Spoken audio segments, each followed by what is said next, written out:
absolutely no idea that Matchbox ever made these. It's not a very exciting vehicle, is it really? A little die-cast car.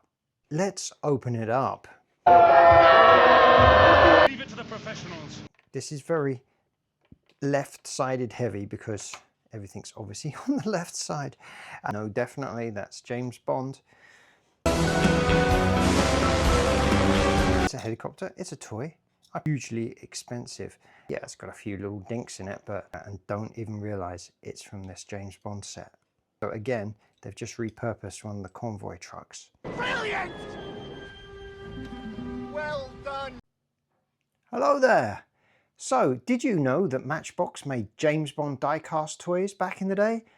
No, nor did I, until I found these. So, what I've managed to get is one of the two A View to a Kill toys and the entire box set that came with a License to Kill.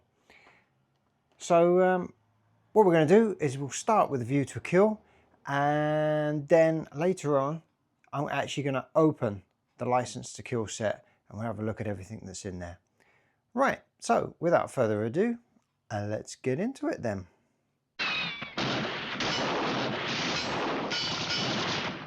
Can I help you? Yes, my name is Bond. James Bond. And so, the James Bond A View to a Kill Matchbox Rolls-Royce Silver Cloud 2 from 1985. Now, I have to be honest here, I had absolutely no idea that Matchbox ever made these. In fact, it was only when I was looking at a local online auction site that I saw this come up, and I was just like, ooh, what's that?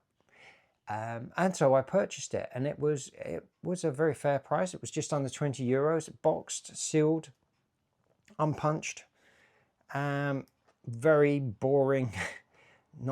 It's not a very exciting vehicle, is it really? And it's not really that James Bond is known for driving that Rolls-Royce. Obviously he does in the film. Keep going! Keep going! There were two of these vehicles that they put out. They're Silver Cloud 2, obviously, and the Renault taxi that he drives in the car chase when he's chasing down Mayday in the streets of Paris. Oh my God!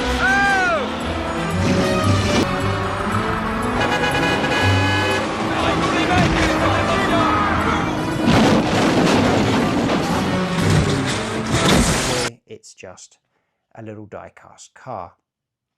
So really, Matchbox didn't put out anything exciting, especially when you compare it to what Corgi had done previously with the Lotus and the DB5 and their whole range of stuff that they put out. But apparently Corgi, after Octopussy, they put out a Corgi Juniors set of the little jet in with the and it sits in the horse trailer, and there was a Range Rover that pulls it. After they did that set, for whatever reason, they didn't get involved with James Bond anymore until later when they started re-releasing stuff. So it was up to Matchbox to put something out, and yeah, they didn't really come out firing on all guns. So yes, that was their View to a Kill. But after this, for the next film, well, they would have had the Aston Martin Vantage, V8 Vantage, which was a fantastic James Bond car. What is this? I've had a few optional extras installed. But they didn't bother putting anything out at all for that movie. No, after that, they went to a License to Kill, and they put out a complete set of vehicles. So let's have a look at this one, shall we? So here we have the License to Kill box set, and it is a box set, not just a single vehicle in a box. And you can see immediately that they have made a much better effort than they did with A View to a Kill. Now, the box is the main thing. It is lovely to have. It makes a lovely display piece. All four of the vehicles are displayed there behind the window. So if you ever had this, you wouldn't have to open it. Well, unless you were a kid and you were going to play with it. But as a collector, you don't have to open it to have all the vehicles loose. You can see the best parts of the vehicles from the packaging. We have this lovely piece of artwork of Mr. Bond there jumping down from the plane onto the truck, which is one of the last scenes in the movie. And we have here a few scenes. Well, this is promotional scene where he's with the Bond girl there and Pam Bouvier, I think. It's a tough business, you pickless Bouvier. Leave it to the professionals. The Bond girl was. I can't remember that actress's name. Sorry. And then the scene from the two scenes from the beginning of the movie, and a little bit of a scene of when the truck is on fire at the end. Cool James Bond logo there. On the sides, just Matchbox License to Kill. On the top here, the scene where he's coming down in the little plane to jump onto the lorry there. Oh, I see. It is still rolling on from the film. There we go. And then on the back, again, the same promotional image and a few more film images. Pretty cool stuff.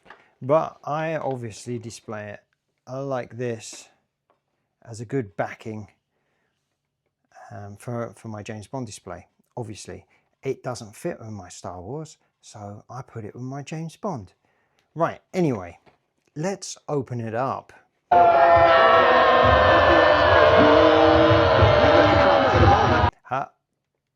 No need to get worried about it.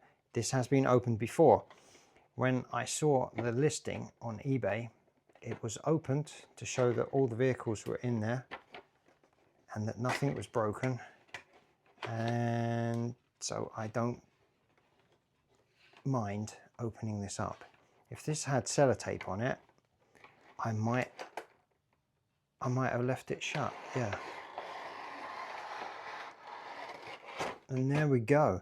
One of those fantastic 1980s vac plastic trays. Vacuum molded. Oh, I don't know. Whatever they're called. You can see here, obviously, there's this big bit of space. You could have put like another couple of vehicles in there, Matchbox. Yes, you wouldn't have been able to see it behind the artwork, but it would have been nice. And this is very left-sided heavy because everything's obviously on the left side. Right, enough about the packaging. Who cares about the packaging, Simon? Let's have a look at the toys. So we shall start with the aeroplane, which is a seaplane. So obviously he is 3 times in a plane in the movie, if I remember rightly. Feel free to comment if I'm completely wrong. But I remember at the beginning, obviously he jumps down from a helicopter onto the bad guy Sanchez's plane to capture that evil drug lord.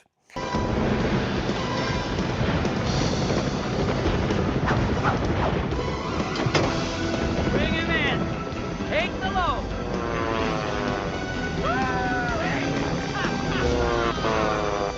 And then later on in the movie, he steals one of Sanchez's planes with all his money. And I believe that is what this is based on. That was a seaplane, and he has a whole action sequence where he steals the plane and the money.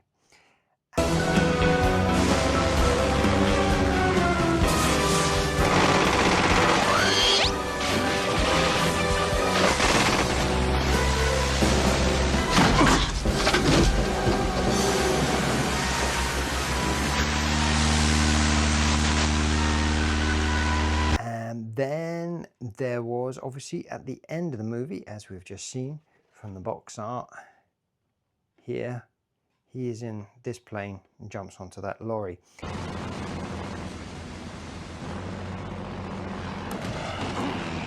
And I see here this plane has an XB written on the back of it, and this one has XB. So this number, I guess, is made to match that plane.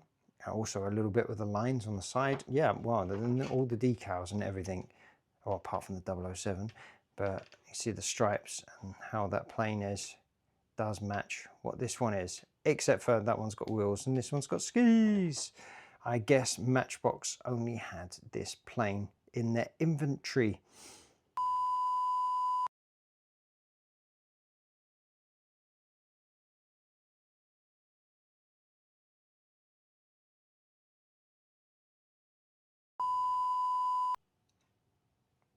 But it's pretty cool. And even though I made fun a little bit of the 007 logo and James Bond being printed on the wings, because no self-respecting spy would have his name, logo and number identification written on the wings of a plane that he was using. I think it looks pretty cool, especially when you put it in a thing like that and it's for your display. You know definitely that's James Bond. Well, you know it from the box anyway. But what if you didn't have the box? What if you just had this loose? It's pretty cool.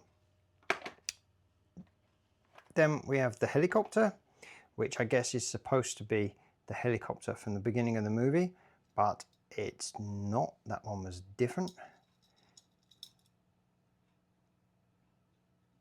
But it's okay. It's a helicopter. It's a toy. I'd play with this if I was a kid. Well, maybe when I turn the camera off, I'm going to play with it anyway. I'm sort of playing with it now, aren't I, by just getting the rotors to turn around. Again, with the tampos, this one's slightly damaged, unfortunately. And slightly frustratingly, that is the display side. You can't put it in the packaging the other way around. But it's okay. It is what it is. And it wasn't hugely expensive. I got this set from the UK, from eBay UK, and I was a little bit cheeky because I just sent the link to my brother and said, hey, if you want to get me a birthday present, buy me this, and he very kindly did. But the listing had this at £40, which I think is pretty reasonable for so many vehicles, for such a massive box, and for the condition it's in. I didn't say anything about the condition, but it's got a few little dinks in it, but other than that, I think it's really, really nice. And when you put into perspective what some of the Corgi toys come out at, yeah, I think this is quite nice, especially as it's a little bit rare. Okay, so what else have we got in here? Well, we've got this vehicle, which has absolutely nothing to do with the movie. I don't remember him driving around in a sort of little half truck thing. It's got some flames on it, so I guess it's caught, has it caught fire, or is it just decoration? Who knows? But it makes a nice little addition, I suppose, if you wanted to pretend that the bad guys had one of these. Now this vehicle has been reused by Matchbox quite a bit. I do have an original one from my childhood here with its original colours. Well, its original colour would seem to have been white, different tampos and different colour plastic. But they also repurposed it when they had their Road Blasters range. And here it is here with its front claw armour from the, as I say, Road Blasters. And this is the Rough Tricks or something like that it's called. I can't quite remember, and I can't quite see. Yeah, something like that. So anyway, this is a nice little addition to have, isn't it? I suppose, again, it was Christmas and you're a kid and you get this, you're just happy to have a car. There's probably people out there that have this in a toy box somewhere and don't even realize it's from this James Bond set. If they're watching this video, they do now. And then the truck. The truck is rather nice. Obviously, Matchbox had their whole convoy line, so again, they've just repurposed one of the convoy trucks.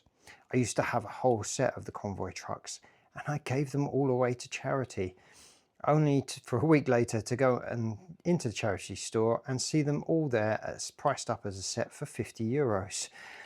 I wonder if they got the €50 for them. If they did, then well done them.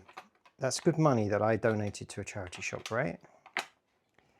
The tanker, this is also from their range. The first ever truck that I had from Convoy was a black truck with a yellow tanker on the back. And I do still have it. but I don't have it here ready to show you all because I have not prepared myself for it. That just slots on like that, and there we go. We have a truck with a tanker, and you can sort of get it to wheelie up like that. Unfortunately, I don't have the camera in a position where I can show you it from the side, but you can imagine it doing the wheelie like it does in the movie.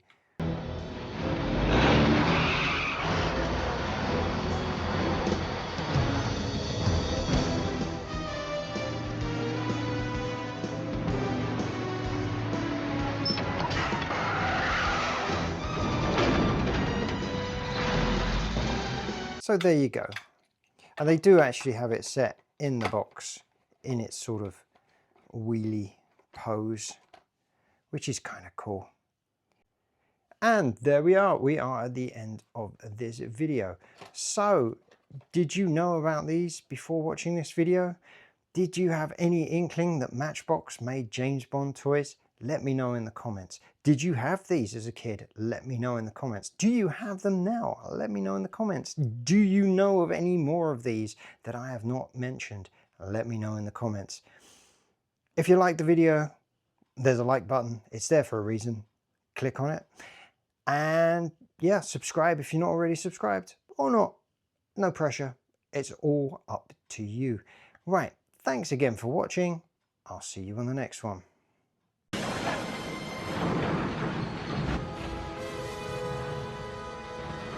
Oh no! Get!